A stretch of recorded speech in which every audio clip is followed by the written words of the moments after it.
Rest, treatment, and fly. We've been going 5 straight days. We've had a couple very long days. We'll get back after it tomorrow morning, and we know what to expect tomorrow, and we're trying to brace ourselves for Game 3.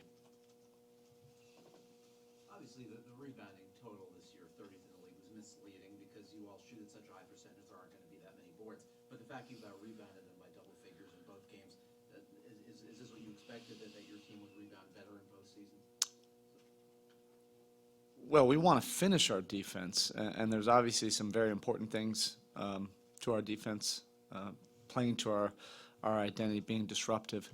Those are the most important keys to it. But we're a possession team as well, and our guys are well aware of that, that we want to win the possession games however we do it, to our identity. So forcing turnovers, being efficient offensively, and finishing your defense is a big key to that as well. You play a team like Milwaukee, it's a challenge. You have to contain those guards off the dribble. When they get into the paint consistently, their offensive rebounding numbers go through the roof.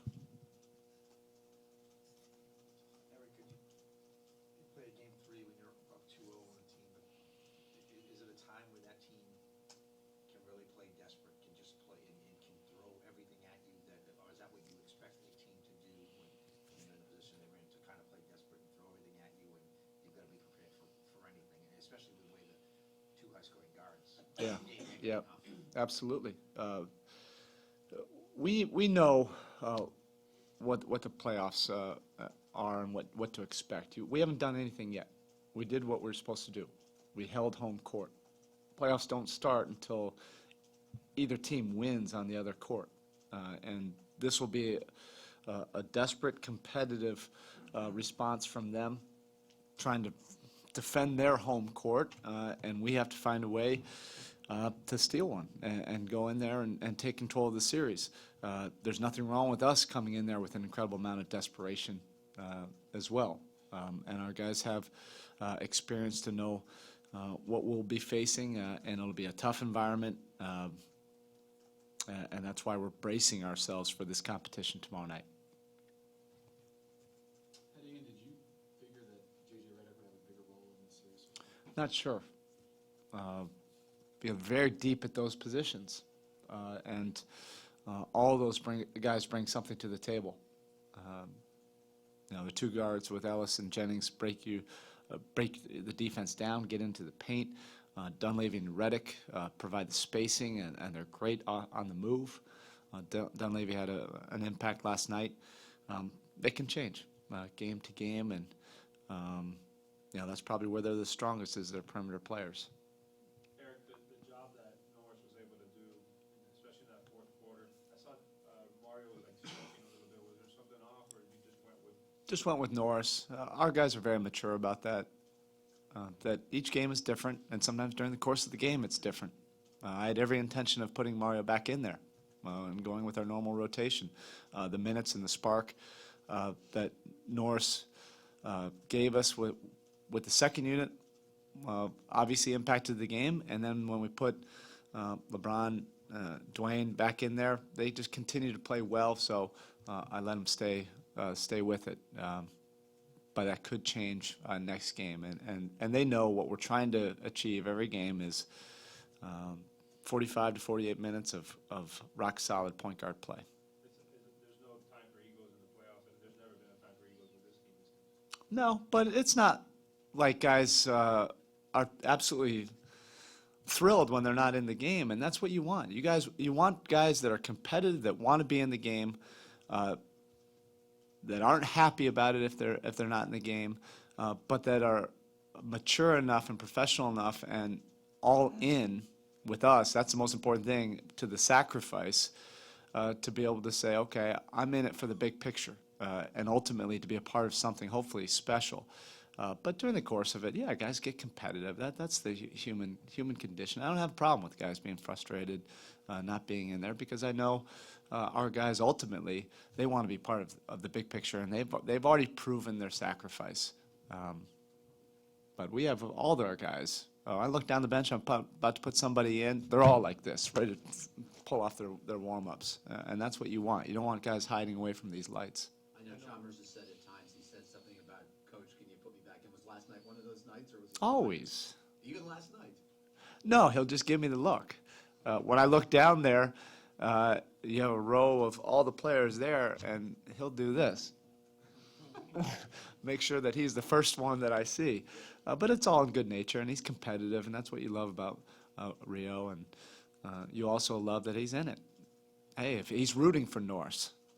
Now, those guys, they cheer for each other as much as anybody. It's an interesting dynamic that the two of them have developed in the last 2 years, and I've enjoyed seeing that point guard relationship grow, where they each bring something different.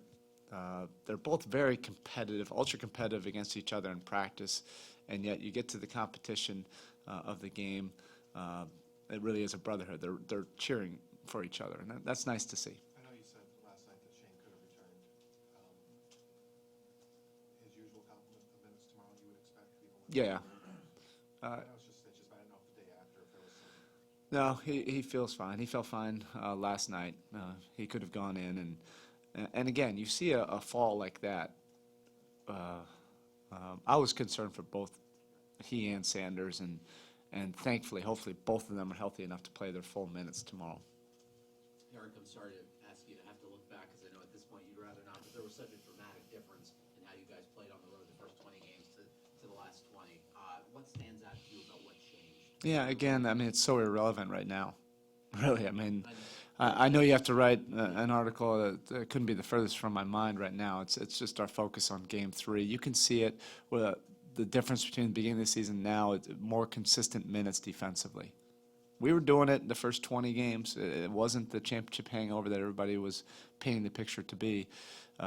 There were just a handful of gaps during the course of a game where we were not defending the way we were capable of. But it's the last 2 or 3 months, it was more consistent. Speaking of defense, LeBron finished runner-up Defensive Player of the Year. He's now basically every year in the top 5 anyway. Yeah. Just talk about that part of the game, and from the time you got here, what have you seen? Is he what you expected there? Yeah, even more so. But we always felt his defensive presence when you played against him. He made impact defensive game-changing plays. But what you love about a player like LeBron is the best player in the game is how he values that side of the floor as a star player, a true two-way player. And it's not a coincidence the type of players we try to recruit into our program are two-way players that take as much pride on the defensive side of the floor as they do scoring baskets or making plays. And our guys are not defined by how many they can score. It's both ends. Now, also the thing about LeBron is he's been coached well. He was coached well for a star player coming through the AAU program and an early entry guy. You look back at his history, he was coached very well in high school, was coached very well in the pros. Mike Brown did a great job instilling a defensive background and the importance of that side of the floor. And when he got to us, he had already been an impact defensive player. Now, our system was a little bit different, and because of our speed and quickness, he was even able to unlock even more of his defensive capabilities. I would like to see him one day be considered for and achieve the Defensive Player of the Year. I think he's deserving. Every year, possibly in the eyes of other people, maybe you take for granted his impact defensively. He guards with us 1 through 5 every single night, and he knows it. He accepts it, that challenge. And then in the fourth quarter, it's whoever the biggest threat against us, that's who he's guarding. Eric, Chris had a little bit of a quiet night last night. Is there any kind of plan or any effort to try and get him more involved and get more points out of him tomorrow? He will. We'll address it, but we won't overreact to it. He had a big impact in game one. He knows how to read the game and get involved. And he does it in so many different ways, and that's probably why he's misviewed all the time. It's normal to try to label him and put him in a specific box, but CB is so versatile, and for us, that versatility is key because we use him in so many different ways, and he allows our offense to flow. But the next game, I'm sure he'll be aggressive. We'll try to get him in spots where he can be aggressive if the game calls for it, and he'll make those reads. Erik, you've not shied away from playing Chris Anderson next to Chris Bosh, but what do you see as different between the different players that UNOS has next to Chris Bosh and Chris Anderson? Just different. UD and Chris Anderson provide a lot of the same things, the energy, the little things defensively, covering on pick and rolls. We'll use both the Chris's together at times when we feel we need the additional size. Right now, we haven't felt the need to do that, and particularly in this series, both teams have been downsizing. But it's always there, and when we've played that lineup together, it's been good. So sometimes it depends on foul trouble. If UD or